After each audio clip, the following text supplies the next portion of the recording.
Hi all, welcome to Delish Cooks Work.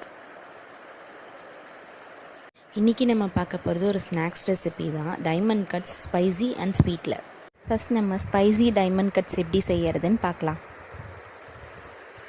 நான் 1 cup கோதுமை மாவு எடுத்திருக்கேன். மைதா மாவு வேணாலும் யூஸ் பண்ணிக்கலாம். 1 ஸ்பூன் எள் எடுத்திருக்கேன். எந்த எள் வேணாலும் எடுத்துக்கலாம். அது கூடவே ஒரு 1/2 ஸ்பூன் சீரகம் சேர்த்துருக்கேன். 1/4 ஸ்பூன் அளவு பெருங்காயம் சேர்த்துருக்கேன். 1/2 கைப்பிடி கருவேப்பிலை சேர்த்துக்கிறேன்.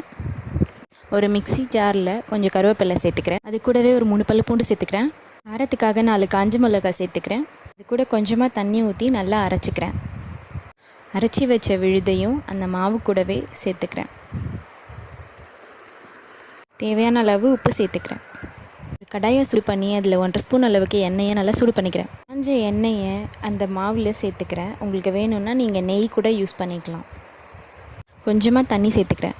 ஒட்டாத அளவுக்கு நல்லா சப்பாத்தி மாவு மாதிரி பிசைஞ்சிக்கோங்க. மாவு ட்ரை ஆகாமல் இருக்க ஒரு 2 ட்ராப் எண்ணெய் சேர்த்து நல்லா கோட் பண்ணி விட்டு ஒரு 10 நிமிஷம் எடுத்து வச்சுக்கிறேன். சப்பாத்தி திரட்டுற மாதிரியே நல்லா பெருசாக ரவுண்டாக தைச்சிக்கோங்க.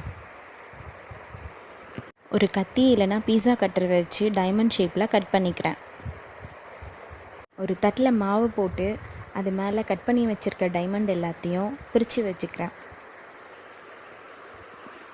ஒரு கடாயில் நல்லா எண்ணெயை சூடு பண்ணிவிட்டு டைமண்ட் எல்லாம் போட்டு பொரித்து எடுத்துக்கோங்க. மாவு ஒன்றோட ஒன்று ஒட்டியிருந்தாலும் எண்ணெயில் போட்டால் தானாக பிரிஞ்சிடும்.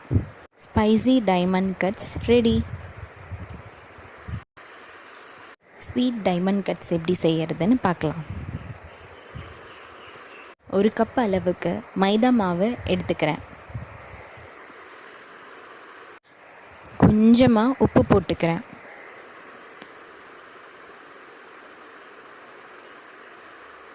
கொஞ்சம் கொஞ்சமாக தண்ணி ஊற்றி நல்லா பிசைஞ்சிக்கிறேன். ஒட்டாத மாதிரி நல்லா சப்பாத்தி மாவு கன்சிஸ்டன்சியில் பிசைஞ்சிட்டு காயாமல் இருக்கிறதுக்காக அது மேலே ஒரு 2 ட்ராப் அளவுக்கு எண்ணெய் சேர்த்து கோட் பண்ணிக்கிறேன்.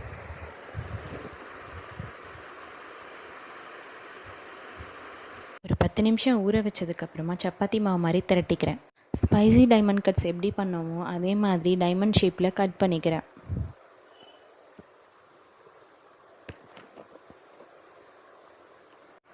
வேறு ஒரு பிளேட்டுக்கு ட்ரான்ஸ்ஃபர் பண்ணிக்கிறேன்.